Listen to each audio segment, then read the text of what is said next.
All right. Good evening, everyone. Police Chief Robert Tracy will open us up this afternoon to update you on the arrest that was made in a 2008 cold case homicide. After Chief Tracy, Circuit Attorney Gabe Gore will provide you an update on the charges that were issued just a few hours ago from his office. Please keep in mind that the investigation is still open and it's still active. And while the SLMPD is going to continue its investigation, the Circuit Attorney has a very important job to do in the courtroom. And so we can't go into a lot of the details of this case, but we'll try and shed light on where we're at in the investigation thus far. Chief Tracy? Thank you. Thank you, everyone, for being here. And also up here with Circuit Attorney Gabe Gore is Lieutenant John Blaskowitz, who runs our homicide squad. So a big part of that. And so we're here today because justice is finally served for a 17-year-old cold case murder case. On June 20th, 2008, just after 6 p.m., St. Louis Metropolitan Police officers were called to the 5100 block of Page Boulevard regarding a shooting. When the officers arrived, they found a 34-year-old Damon Taylor who had been shot. He died at the scene. Mr. Taylor was a St. Louis Community College police officer at the Florissant Valley campus. He was off duty, not in uniform, when he was killed. For years, our dedicated homicide detectives working alongside the FBI have been investigating this case, not leaving a stone unturned. Spanning the last decade, our detectives have interviewed several witnesses. Relentless follow-up and community cooperation led to the arrest of 46-year-old Brandon Levy, who was 29 years old when Mr. Taylor was murdered.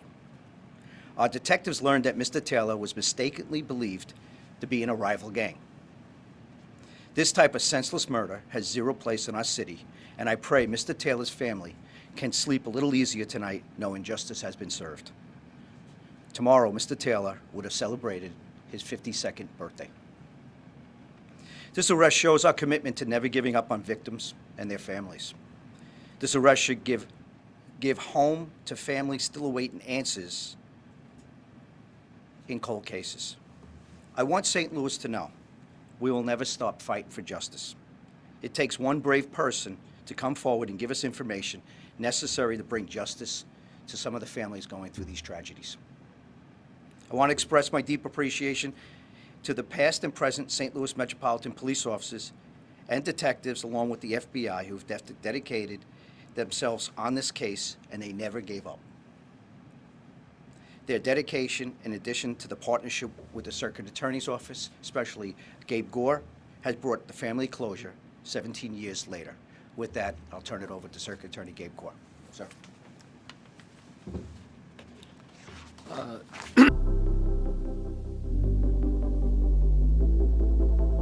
To the St. Louis Metropolitan Police Department and the FBI for their relentless work and investigation on this case.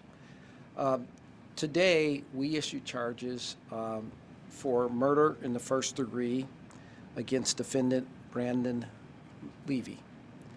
As set forth in the probable cause statement that I believe you've all received a copy of, these charges are based largely on testimony from eyewitnesses at the scene. And we will be proceeding on these charges. As always, just because charges are filed does not mean the investigation stops. We're continuing to investigate this matter, and we would appreciate any member of the public that has any information that might be relevant to this case. That would be incredibly helpful. Because this is an active case that's going forward to trial, we are not in a position to discuss the evidence in detail. I would say that I know that I hope that this brings some comfort to the family. Number one, demonstrating that their loved one, Mr. Taylor, Damon Taylor, was not forgotten, and the tragedy that he was a victim of was not forgotten, and that the investigation continued, and that we at the Circuit Attorney's Office, St. Louis Metropolitan Police Department, and FBI will continue to work to bring a measure of justice to the family of Mr. Damon Taylor. With that, we'll open it up to a few questions, but please keep in mind it's reading. Yeah, with the probable cause document, it says that there were 2 witnesses that were interviewed back in 2018, and then one that was July. So why was it the witness this July that kind of led to these charges, or were charges even pursued back in 2018? So that's an example of a question that kind of goes beyond the probable cause statement and gets into investigation issues that we're not at liberty to discuss. But as you point out, there was a recent development in a case with a third witness that was interviewed in July. And that's reflected in the probable cause statement. Chief Tichy, can you just go into just, I know you kind of touched on just the relentless work that these detectives went into to crack this case. 17 years later, just how much work this took for these officers. Well, I like to say that these detectives, even if I talk about the statistics that we have now, our homicide detectives, we have over 80% homicide clearance rate in the last couple of years because of dedicated work, leveraging technology, and the relentless follow-up. But I do have Lieutenant John Blaskowitz here, and he works day in, day out with our detectives. Very proud of his leadership and what the officers do, and I'd like him to say some of the things they do, what he can say, and really shed some light on not just this case, but every other case that's out there. Lieutenant Blaskowitz, please. I'd first like to start off by thanking my team. I've got a team of detectives that are relentless. They worked they've closed multiple cases this year, and they've been tenacious about solving this case as well. With that being said, I want to thank Detective Ben Lacey, Detective Mike Cagle, Scott Peniston, LaQuisha Quinn, Barry Bowles, former detectives that were in the unit of homicide, as well as FBI analyst Andrew Wood, who was instrumental in helping us get across the finish line on this. But day in and day out, we have a caseload that thankfully has decreased over the past couple of years, but we've increased our expectations of what we build in these cases. And because of that expectation, we've become more successful over the past couple of years. And I hope it continues to trend that way. Thank you. And can we just go a little bit more into, I know you touched on just the fact that the gunman mistook Mr. Taylor for a rival gang member. Could somebody touch on that a little bit more?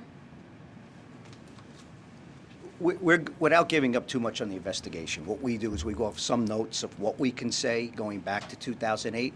So we just wanted to briefly put some of those things that you probably can see in some of the documents, as one of the reporters already started asking about some of the documents going back and doing your investigation on it. But we don't want to compromise the case. We want to make sure we get that through.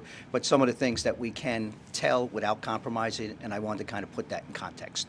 And really, I was mostly just looking for, like the mistaken identity, just this tragedy, this man's life was taken because of this.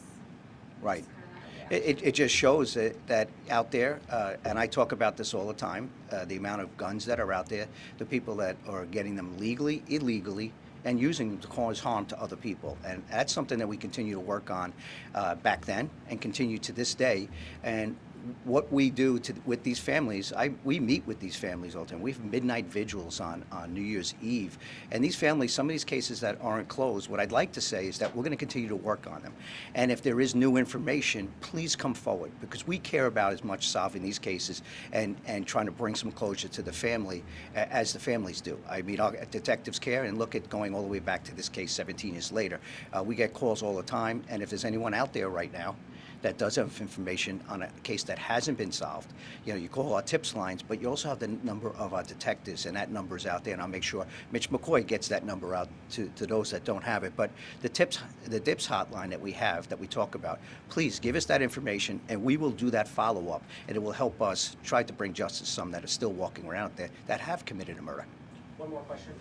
Was there ever a switch in, investigators, detectives that had eyes on this case? Or there's typically a set of detectives. Was it ever spread out, for a fresh look at all during the time? Lieutenant Blaskowitz, tell them how we do that. There were multiple layers of this case merely because of the years that this has transitioned. So layers accrued over a 10-year span, and then again to the current year. So another 7 years have passed, and we've continued through that whole time transitioning little by little. It's a bit of a challenge when we've got the volume of unsolved cases that we're trying to clear, but this is how we work all cases. Cold cases get handed off from one detective to the next, and it just is a simple transition, and that's the best way I can explain case management. Guys, with that being said, to echo what the chief said, there are many unsolved cold cases here that are open. A lot of those things are on the SLMPD website. So if you go to slmpd.org, under the homicide section, we have cold cases that are on our website with the victims. And in addition to the tip line and the number to homicide, Crime Stoppers is an incredible resource for our community. And that number is 866-371-TIPS. You can remain anonymous, and you might also be eligible for a cash reward for information that leads to an arrest. And to be quite honest, all of those tips are anonymous when they come through Crime Stoppers, and it has led to numerous arrests and previous other cases as well. So thank you guys very much. We appreciate your time, and we'll provide updates via email or on social media if there's updates warranted, okay? Thank you. Thank you. Thank you, everyone.